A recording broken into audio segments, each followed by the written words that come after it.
Başkent Postası TV'nin kıymetli izleyicileri, gazetemizin değerli okuyucuları, bu yayın saatinde İngiltere'den değerli bir misafirimiz var. Dünya Yaşlanma Konseyi Başkanı, Genel Başkanı Doktor Kemal Aydın'la beraber gündemi değerlendireceğiz. Bazı konular var, onları değerlendireceğiz. Birkaç konu başlığıyla 15-20 dakika, yarım saatte kısa bir yayınla sizlere bilgi vermiş olacağız. Kemal Bey, İngiltere'den bir misafirimiz var. Evet. Öncelikle kendisini bir tanıyalım, bir hoş geldin diyelim. Öyle başlamak istiyorum. Welcome to studio. And could you introduce yourself? Who is the Moeen YASEEN? Yes, brother. Okay, thank you, Dr. AYDIN, and thank you, Chairman. Assalamu alaikum. And firstly, thank you for your invitation to this program at short notice. So, who am I? Well, my name is Moeen YASEEN, and I'm from the UK. I've lived most of my life in the United Kingdom, and my parents are from the Islamic world. They came to Britain over 50 years ago from Pakistan. So I have Muslim heritage and background. Myself, in the UK, other than having worked in the education field and helped Muslim identity in the UK and institutions, I've also worked in the business world, actually, on international business development. But I think in terms of today's discussion, I've set up an independent think tank on the development of the Muslim world called Global Vision 2000. And you're most welcome to have a look at it. So that's my background. In Turkey, we have opened up an office in Istanbul now for many reasons. We think Istanbul, or I think Istanbul isn't just a great city. I think it is the real world. It is a real world capital city. It is the real city between East and West, and at a time of dramatic change in the world, in economic, technological, as well as health, challenges. It is in a very unique situation, this location, as well as being in the center of the Islamic world. I think it's got huge potential, and so I think in the current times it's a great place to be in 2022, as opposed to London, for instance. So in Istanbul, I have recently been asked to become one of the ambassadors of the World Aging Council, of which Dr. Kemal Aydin is a pioneer, founder actually, and pioneer. So in terms of, is there anything you want to ask me in particular about the aging now? Actually, çok kısaca izleyicilerimizle paylaşmak istiyorum. Müslüman bir aileden İngiltere'de doğdum. 50 yıla yakın aile İstanbul'a, Londra'ya, İngiltere'ye taşınıyor. İngiltere'de değişik akademik çalışmalar ve ticaretle uğraşıyor. En sonunda Küresel Vizyon 2000 diye bir düşünce kuruluşunu kurarak bu düşünce kuruluşunun ofisini İstanbul'a taşıyor. İstanbul'da, Kartal'da bu düşünce kuruluşuyla İstanbul'u, niçin İstanbul'u seçtiğini anlattığında İstanbul Doğu ile Batı arasında büyük bir köprü. Aslında diyor, gerçek bir dünya başkenti İstanbul. Dünya kültürlerinin, ekonominin, sağlığın, ticaretin, teknolojinin buluştuğu bir yer. Her şey İstanbul'da. İslam dünyasını da bir merkezi şeklinde görüyor İstanbul. Yani 2 milyar İslam dünyasının bir merkezi. Batı ile Doğu arasındaki bir buluşma noktası. Bunun sonunda Dünya Yaşlanma Konseyi'nin de Küresel Yaşlık ve Kalkınma Elçisi olduğunu belirtti. Bu konuyla ilgili bir sorunuz var mı bana dedi yani. Tabii biz o konuyla ilgili hemen sorumuzu soralım. Bir elçilik söz konusu, yaşlılık ve kalkınma ile alakalı. Buradaki görevi ne olacak? Türkiye'ye ne katacak? Actually, as a global aging and development ambassador, what is your function globally, worldwide? What you can do for the leadership of Turkey globally especially aging and development area? Well, firstly, like any battle or any challenge, one has to take stock, as we say in English.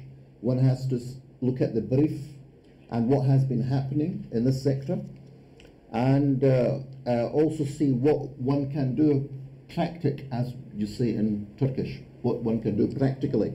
However, what we are thinking of doing, and you know, I've worked in international conferences, one natural way to make change is to bring this, what we call stakeholders together, all the parties concerned together, and their organizations, whether it's the private sector, hospitals, you know, clinics, the voluntary sector, NGOs, yeah, citizens groups, pensioners, retirement, you know, organizations, and the government, as well as the financial sector, because I'll come back to that, why the financial, the money dimension. So bringing all the stakeholders together and looking at the key issues facing this sector. Now, this sector, what do we mean by this sector? Well, the reality, if you just look at my country, UK, London, the head of state is in, what, 95 plus? And, you know, it speaks for itself. Someone who is 95, you know, diamond or whatever jubilee, yeah, she's technically working, yeah? So I think what's happening in Britain in terms of the head of the state summarizes the new world. We have got people in their 90s who are actually active, not just active, they are responsible for the country. At 95 is something to think about, yeah? So the point I'm making is more people are living longer, not just in rich, so-called rich, developed northern countries, but also in southern developing countries. It's a fact, whether we like it or not. So, and the numbers, I don't want to quote numbers, people will give different numbers, but you're talking about hundreds of millions. Obviously, when you talk about 2030, 2040, 2050, people will have different numbers, but you're talking about hundreds of millions of people. Now, that can be seen as a burden by governments and societies. You know, people living longer, they need money, you know, pensions. How are we going to support them? But it is also an opportunity. It depends on how you define the challenge. So basically, the world is facing not just a big, bulging elderly population, but it also, given COVID has happened, or going away, given Yes. the regulations are falling away, we are also facing what I would call a post-COVID economy. What does that mean? Does it mean you just take away your mask and you know, don't have PCR tests? What does it really mean? So I think we need a serious discussion on that. But definitely health has become a big issue. Sure. I think we need to have a discussion on what makes good health. Is it drugs, or are there other ways to be healthy and have a sustainable concept of well-being, not just for the individual but for the community? So there are many issues here. Yeah, if that explains. Thank you very much. Actually, I would like to summarize your speech in Turkish. Dünya değişiyor. Dünya değişiyorken dünyada neler oluyor bu yaşlılık ve kalkınma konusunda, Türkiye'de neler oluyor, bunları ben araştırıp ona göre bir yol haritası belirlemiş olacağız elçi olarak. Burada bu alanda çalışan tüm tarafları bir araya getirmek. Kim olabilir? Özel sektör, sivil toplum, akademi, medya, işte gruplar, halk kitleleri, toplum liderleri ve bu konuda tüm taraflar bir araya gelerek bu yaşlılık ve kalkınma konusunu bir dünya forumuyla gündeme taşıyacaklar. Tüm dünya. Tüm dünyayla. Elçinin görevi bu tarafları tüm dünyadan bulmak ve Türkiye'ye davet etmek diyor. Burada mesela diyorum ben yaşlılıkta İngiltere'de bizim başımızdaki kraliçe şu an 95 yaşında diyor. Bu bize siz ne insanların ne kadar uzun yaşadığını ve hala diyor görev başında ülkesinden sorumlu birisi diyor. Yani yaşlılığın bakış açısı çok değiştiğini söylüyor. 95 yaşında görev başında sorumluluk sahibi kişiler var. Bu tüm dünyada olacak diyor. O kadar olacak ki da yaşlar tüm dünyada artacak yaş nüfus. Şimdi bazıları bunları sorun olarak görecek. Bazıları da bir imkan olarak görecek. Yaşlılık bir imkan olarak. Bu konuyu diyor çok detaylıca imkanlar ne? Sorunlar ne? Bu yaşlılığın çoğalmasıyla ekonomik sorunlar olacak ve topluma yük olarak görülecekler. Bir taraftan da topluma imkan olarak görenler var. Yani ailelere vesaire topluma bir imkan yaşlı. Bunu çok ciddi bir şekilde derinlemesine tartışmamız gerekiyor şeklinde. Şimdi bu kişilerin bir de tabii Covid sonrası yeni bir alan oldu yani. Covid sonrası yeni bir sektör. Bu sektörün sağlık sorunları var. Sağlıklı yaşam sorunları var. Nerede yaşayacaklar? Artık herkes kırsala gitmeye başladı falan. Onu sürdürülebilir bir yaşam biçimi yani. Her şeyin çok harıl harıl çalışmanın gerek olmadığında yani Covid'de gördük çok az sağlıklı bir toplum. Sağlık artık çok önemli bir gündeme geldi diyor. Covid sonrası, pandemi sonrası artık insanlar çok farklı şeyleri tartışacaklar. Burada bu tartışmalarda Türkiye liderlik rolünü oynayabilir, üstlenebilir şeklinde. 21 Haziran'da bir Dünya Sağlıklı Sağlıklı Yaşamla alakalı, yaşlanma ile alakalı da bir gün var. Bununla alakalı düşünceleri nedir? Neler yapılacak? Mr. Moeen, 21st of June, there will be worldwide Healthy Aging and Intergenerational Solidarity Day. Worldwide, after post-Covid, actually.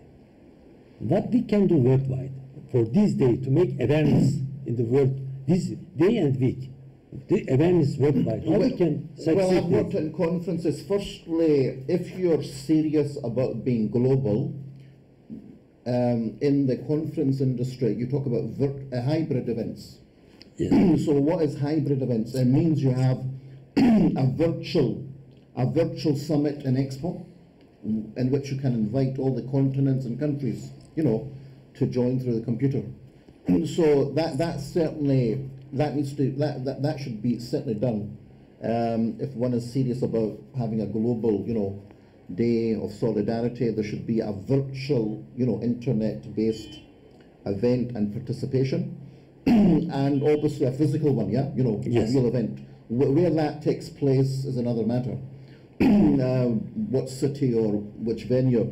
But I think what is important is really what is going to be discussed, whether it's on the internet or real, or whether some people even talk about some sort of not technofest but Gerofest, yeah. Gerofest. I think the key issue is what are the key messages that the organisers want to promote. I think firstly, you know, we talk about leadership, Turkey maybe becoming a leader. One is that we got to talk about government policy. What should the government do, or governments? For instance, do governments have policies on elderly people? Yes, some governments have. You know, after you retire, you get a pension. But is that enough? Many countries don't have pensions. And one has to be honest.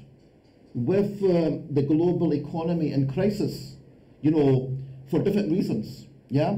Fuel prices, yeah, inflation. We also need to talk about funding an elderly population, yeah? So if we're talking about leadership, maybe Turkey could start the debate on should governments have ministers of not health but aging. Başkan, I think that's the Turkish word. Bakan. Bakan for aging, not just health. Yes. Maybe you can translate that in Turkish. So that's one issue at government level. And also funding. Do we need new ways of funding the aging population? Given Turkey is an Islamic country, I think we need to look at the Islamic economy. Now that's a big topic, but specifically in the UK we pioneered a waqf way back in the 90s. I can just finish. Maybe we should talk about a waqf for the elderly population. Maybe a new waqf. And then also we should be, because again Turkey is in a very strong position, things that impact on well-being and aging is the quality of medical and healthcare is high, the climate is good, the food is natural.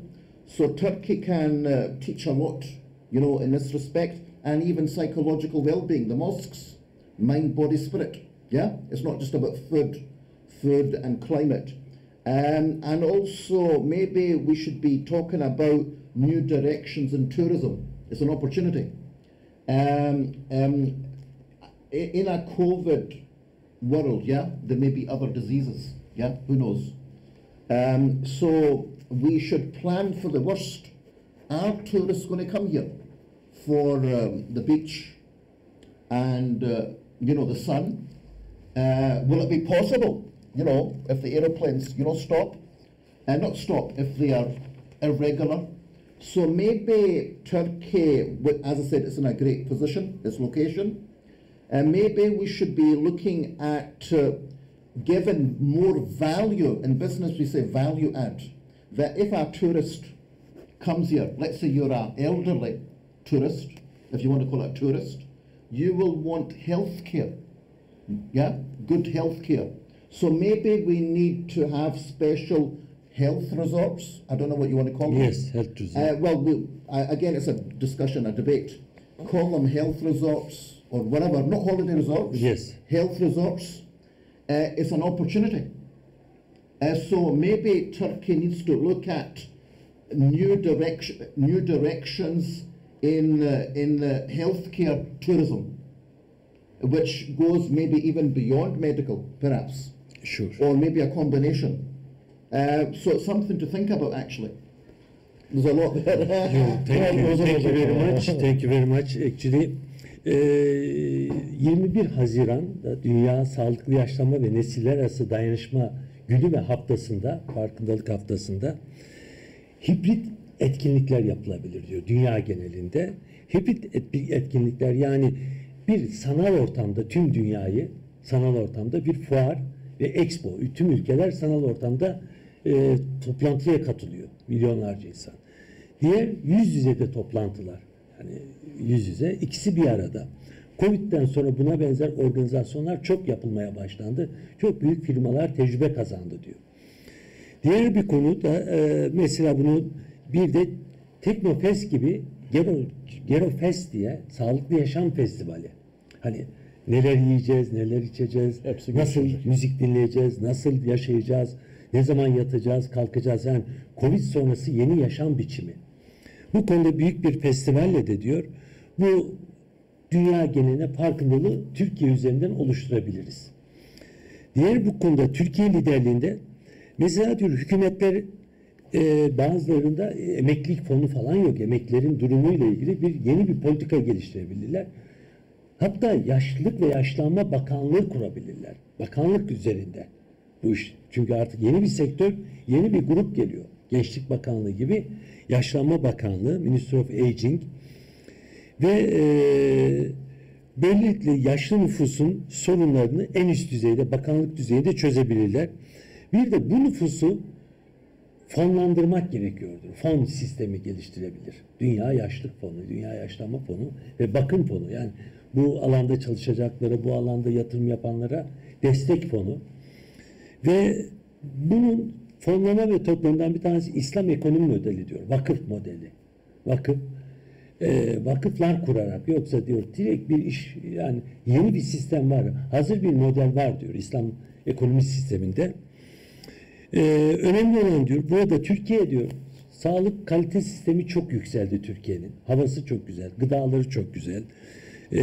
Ve sağlık turizmi açısından yeni bir turizmde yeni bir yaşlı turizmi başlatılabilir. Dünyadan turizmin yönü kış turizminden emekli turizmine çevrilebilir Türkiye. Yönünü değiştirebilir. Yani herkesin geldiği bir turizm değil de emeklilerin, yaşların Türkiye'de ağırlandığı ve sağlık hizmetlerinden faydalandığı bir turizm. Bu 3. yaş turizmi. Bunun için Türk Hava Yolları'na çok iş düşüyor. Yani yaşlıların hayatına değer katan bir ülke olmalı. Değer. Türkiye'de hayat var. Türkiye'de kalite var diye insanlar sağlıklı yaşam için Türkiye'ye her alanda gelebilirler şeklinde. Ben bir soru sormak istiyorum müsaadenizle. Crowdfunding, Mr. Moeen, that crowdfunding is another way to promote big healthcare resource. Crowdfunding, like people can donate, like 1 million people, one SMS, you can make a big resort. Like a vakıf model. Soruyu da çevirelim de İngilizce ile alakalı. Kitlesel fonlama, yeni bir alan bu Serdar Bey. Kitlesel fonlama, yani büyük bir projeniz var. Ben izleyicilerimize de müsaadenizle bir göstermek istiyorum. Mesela bir şöyle, for example, BİZE Big Geriatric Healthcare City. Bu büyük bir Abdülhamit Han'ın çocuklar için çizdirdiği bir hastane modeli, çocuk hastanesi. This was a children hospital. Now we make a geriatric hospital, healthy life hospital, healthy life center. Yani buna benzer bir sağlıklı yaşam köyü kurmak istiyoruz.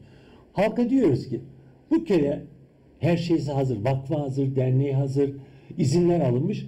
Bir SMS'le kampanyayla katılır mısınız diyoruz. Bir günde belki de halk diyor ki ya ben buradan faydalanacağım. Mesela geceliği normalde bir yere gitse 500 lira, burada 50 lira. Çünkü üye olduğu için oraya.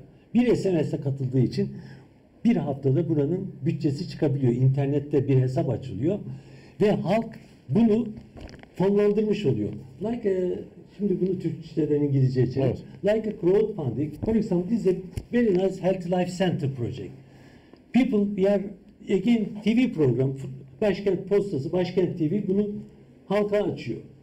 Bir hesap numarası var ama bütün izinler almış bakanlıktan, Sayın Cumhurbaşkanı himayesi alınmış, valiliklerden izinler alınmış ve bir haftada gerekirse 1 milyon insan bir 10 lira, bir SMS 10 lira, bir anda bunun bütün kitlesel fonlaması bitmiş oluyor. Yani artık bundan sonra yeni bir fonlama modellerine gidilmesi gerekiyor. Kooperatifleşme gibi, dayanışma. Yoksa 50-100 yıl daha bekleriz. Bir özel sektör çıksın da bir Alzheimer hastanesi kursun, yaşlı bakım köyü kursun, sağlıklı yaşam köyü kursun. Çok zor. Bir kişinin yapabileceği bir şey değil. Evet. Dünya buna gidiyor. Kitlesel fonlama.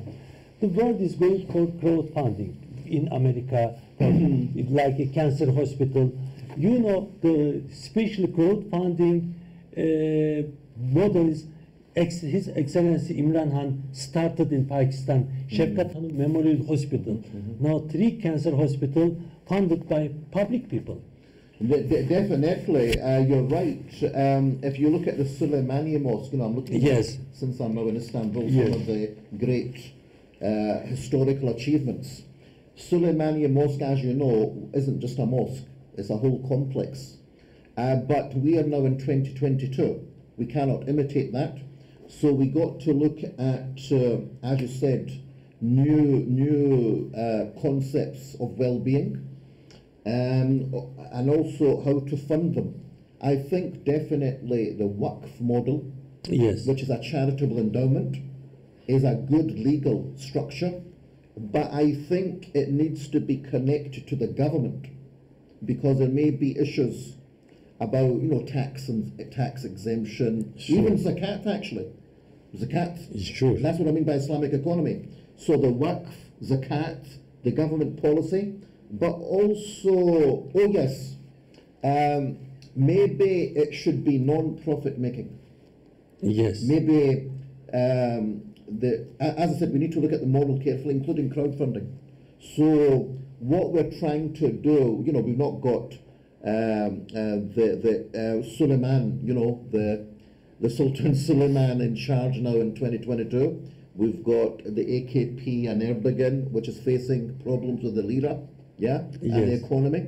So maybe we need a new model for these institutions.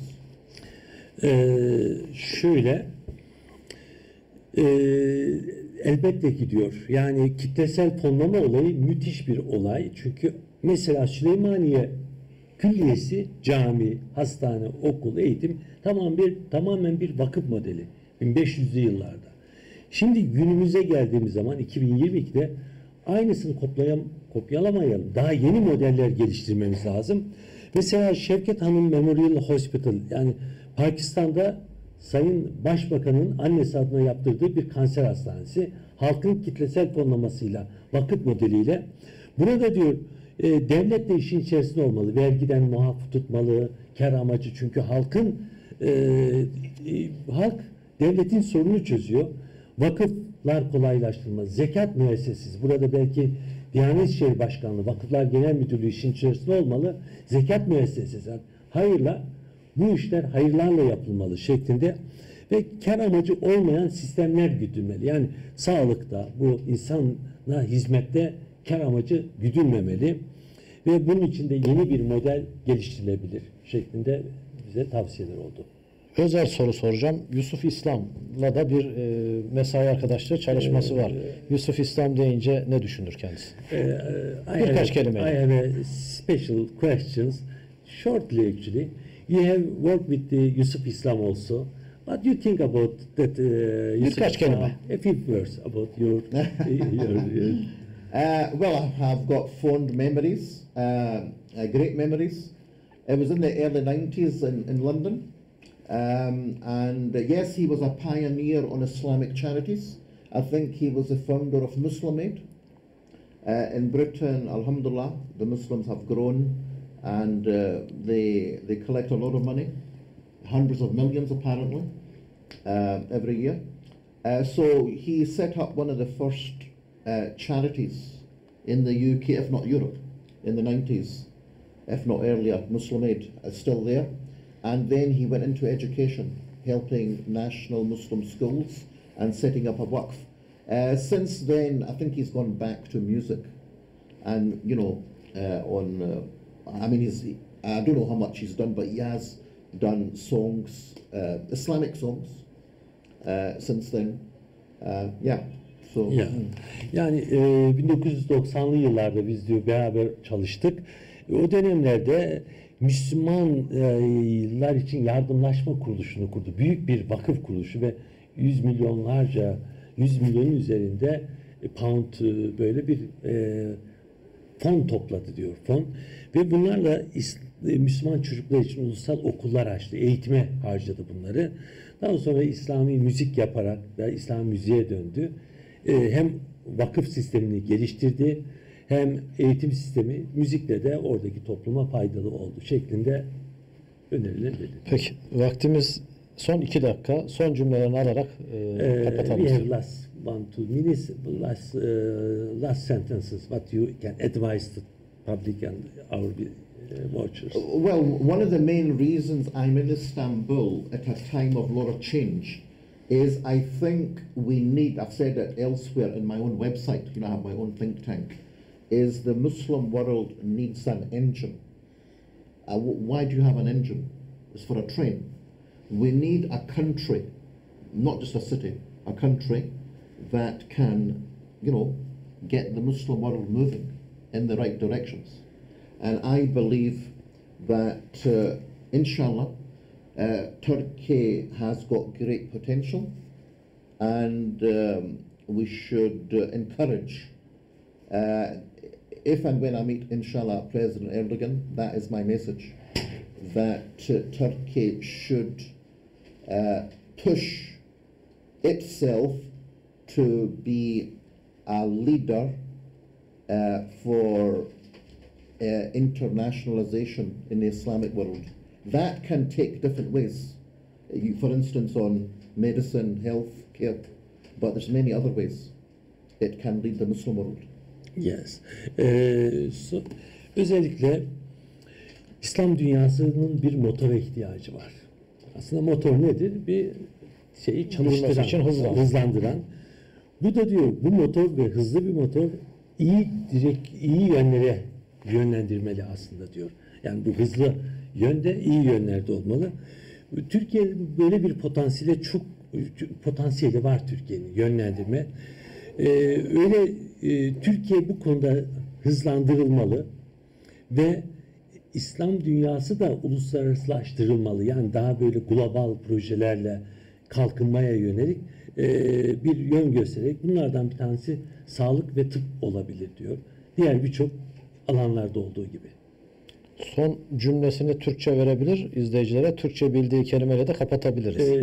Maybe a few Turkish sentences with you can close our program in Turkish languages. Teşekkür. İyi akşamlar. İyi akşamlar.